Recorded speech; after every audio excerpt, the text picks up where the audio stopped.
এয়ারপোর্টের কাস্টমস অফিসের ট্রলিম্যানের ছোট চাকরিতে শুরু, কিন্তু রাজনৈতিক প্রভাবে মাত্র 10 বছরে গড়ে তোলেন সম্পদের পাহাড়। ছাপোষা মানুষটি হয়ে ওঠেন C&F এজেন্ট ব্যবসার মাফিয়া শাহজাহান সাহেব। গণ অভ্যুত্থানে একাধিক হত্যা মামলা, দুদকে 2টি মামলা মাথায় নিয়ে পালিয়েছেন বিদেশে। তবে এখনো বহাল তবিয়তে চলছে দেশের ব্যবসা প্রতিষ্ঠান। রেজা রায়হানের প্রতিবেদন।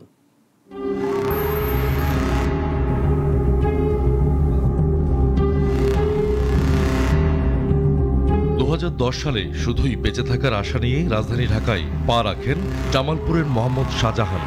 মাসে মাত্র 8,000 টাকা বেতনে যোগ দেন ঢাকা কাস্টমস অফিসের ট্রলিম্যান হিসেবে। সময়ের সাথে চতুর শাহজাহান গড়ে তোলেন সিনথিয়া ট্রেড ইন্টারন্যাশনাল নামে C&F এজেন্ট ব্যবসা। রাজনৈতিক আশীর্বাদের শাহজাহান C&F এজেন্টদের নেতা থেকে বনে যান এই সেক্টরের অঘোষিত মাফিয়া। ওই যে দুর্নীতি করে মনে করেন মালাইছে একবারে, মনে করেন বাংলাদেশে একমাত্র লোক যে বেসরকারি কার্গো বিমান ভাড়া করে মালাম, প্রতি সপ্তাহে 2টা কার্গো বিমান বুঝো কত মালাম করছেন। ও শুধু ভর্তি নয়, বাংলাদেশের একমাত্র ক্রাইম আসলে কি বলে মাফিয়া C&F ছিল, মাফিয়া। ও ইয়াটিয়া কিনে লাইতে হয়, রেজেন্সিতে বিল দিত 40-50 লাখ এক রাতে। রাজধানীর দক্ষিণখানে 10 তলা এই ভবনের মালিক শাহজাহান।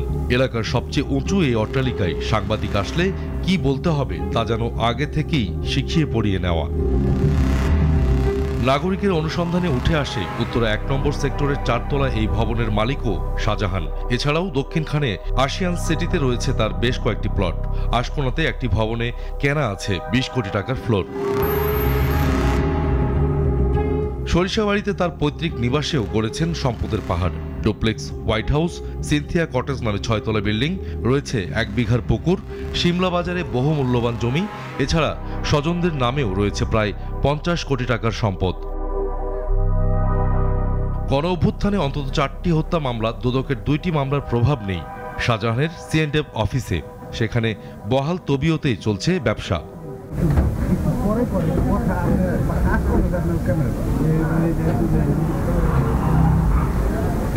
যে মালিক যে শাহজাহান সাহেব, ওনার বেসিক্যালি ওনার বিরুদ্ধে এই যে ফাইলগুলো এসছে, উনি তো মনে হয়। এদিকে রাজধানীর হাওয়া বদলে যেতেই পালিয়েছেন এই C&F মাফিয়া। তার এক ভাড়াটে জানান শাহজাহানের বর্তমান অবস্থান দুবাই। আমি যতটুকু জানি বাইরে আছেন, কিন্তু 2-1 মাসের মধ্যে জানি না কিছু। এখানে মোট কয়টা ফ্ল্যাট আছে এই বিল্ডিংটাতে? 36টা। ওই যে ওনারা আসছে, ওনারা তথ্য জানতে চাচ্ছে, ক্যামেরা সাক্ষাৎকার নিতেছে আমার। আমি যেটা জানি বলছি যে উনি C&F ব্যবসা করে, এইটুকুই জানি। আমরা তার সাথে বারবার যোগাযোগের চেষ্টা করি, কিন্তু তিনি ফোন রিসিভ করেননি।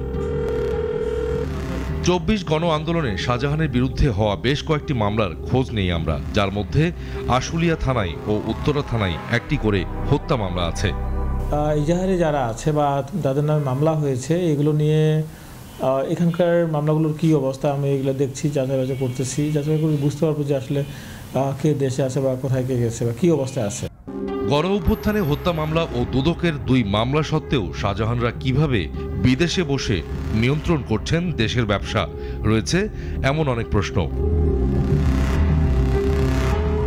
রেজা রায়হান, নাগরিক, ঢাকা।